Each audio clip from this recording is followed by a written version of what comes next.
मैं कैसे तुम्हें उस कमरे में लेके जाऊं अनु? चेंडी सही कह रहा था, न जाने और क्या क्या सवाल खड़े हो जाए।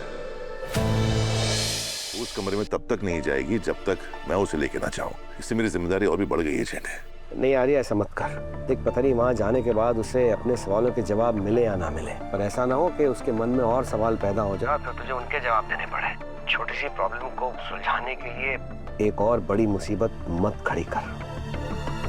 देख, आज तक तूने मेरी कोई बात नहीं मानी, इसलिए अब ये सारी प्रॉब्लम्स हो रही है। नहीं चेंडे, वो इतनी परेशान है ना, मैं उसे इस हालत में नहीं देख सकता चेंडे। ऊपर से वो मुझसे बात नहीं कर रही है। चेंडे, मुझे कुछ तो करना होगा, करना ही पड़ेगा।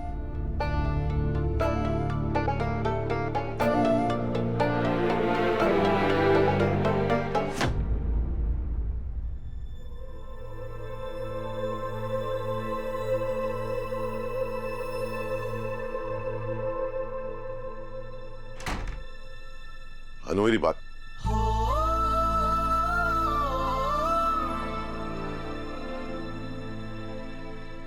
अनु, तुम मुझसे बिल्कुल भी बात नहीं करोगी?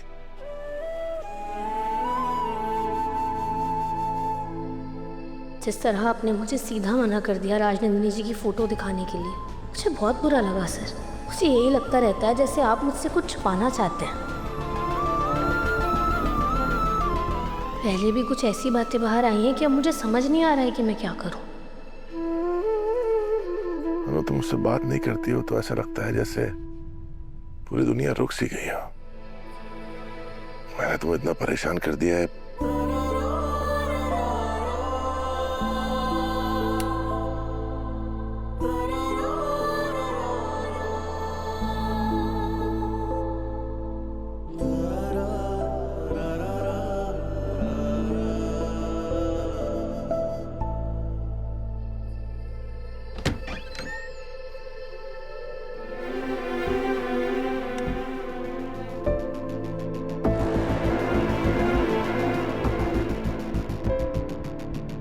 मैं कैसे तुम्हें उस कमरे में लेके जाऊं अनु?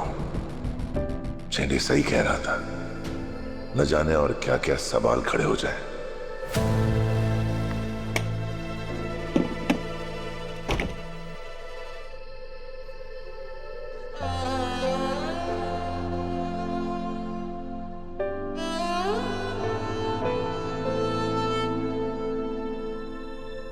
मैं समझ गई हूँ आर्य सर। मैं कितनी भी परेशान क्यों ना रहूं, आप ना ही मुझे उस कमरे में लेकर जाएंगे और ना ही राजनंदिनी जी की फोटो दिखाएंगे।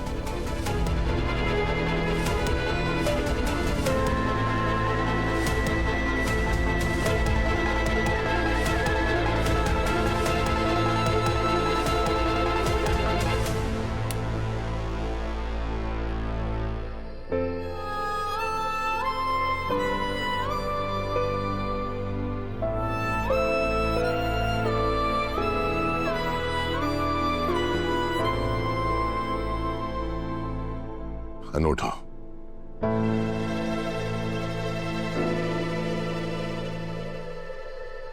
तुम सच में राजनंदिनी की फोटो देखना चाहती हो?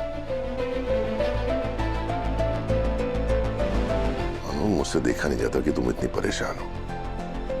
ऐसे तुम अपनी तबीयत खराब कर लोगी। अनु, अगर मैंने तुम्हें राजनंदिनी की फोटो दिखाई और अगर जो लड़की तुम्हें सपने में दिखाई देती है वो राजनंदिनी नहीं हुई तो?